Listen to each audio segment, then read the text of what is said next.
Ladies and gentlemen, welcome to this series of readings from the radio and other stories by Ndi-Shang.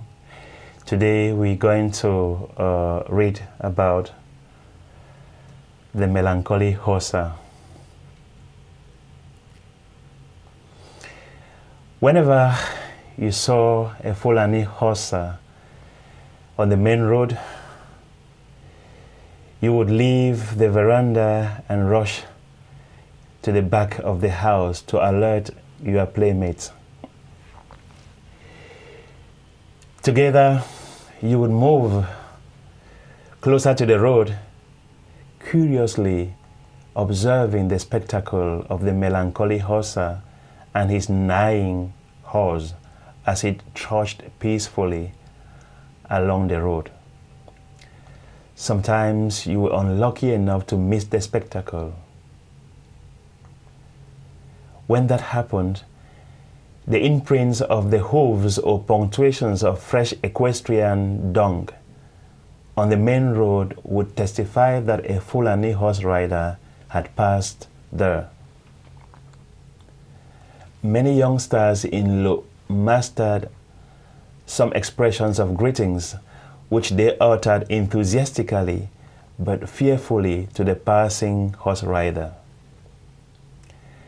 That included Sanyu, Adili Hatoi, Jammandu, Jamwarina, Oseko, Oseko.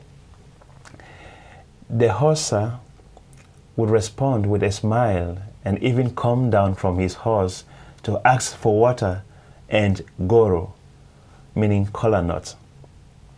Once, a Fulani Hussar asked you for drinking water. As you fetched the water and brought it to him, you gazed curiously into his eyes as if to discover the hidden secret of his nomadic vision. As he gulped down the water, showering you with words of gratitude in Fufode. The Hussars loved kola nuts, and the color of their teeth was a vivid testimony of that fact.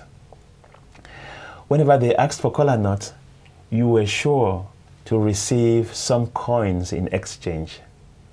They did not just eat them. Rather, kola nuts served as a substance of rumination.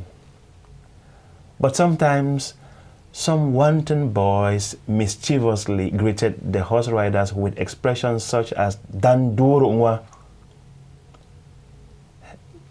That was derogatory. And the Fulani horse rider would chase them on his horse into the nearby coffee farms. Other times, the expressions came from the horse riders themselves whenever they were provoked.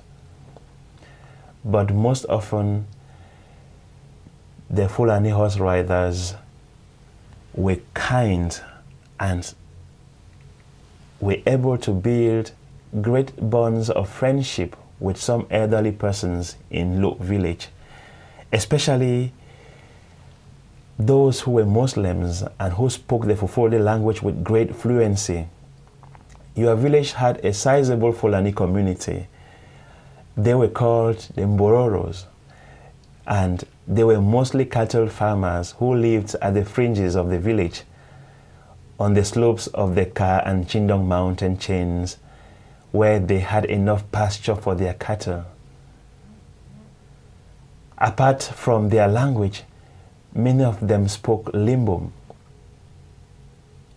but they mixed everything in tone and lexicon: Fufode, Limbom, Pidgin English, Hausa, intermingled in their utterances. But many of them also came from places as far as Lassen and Kor, from the neighboring Norni ethnic group.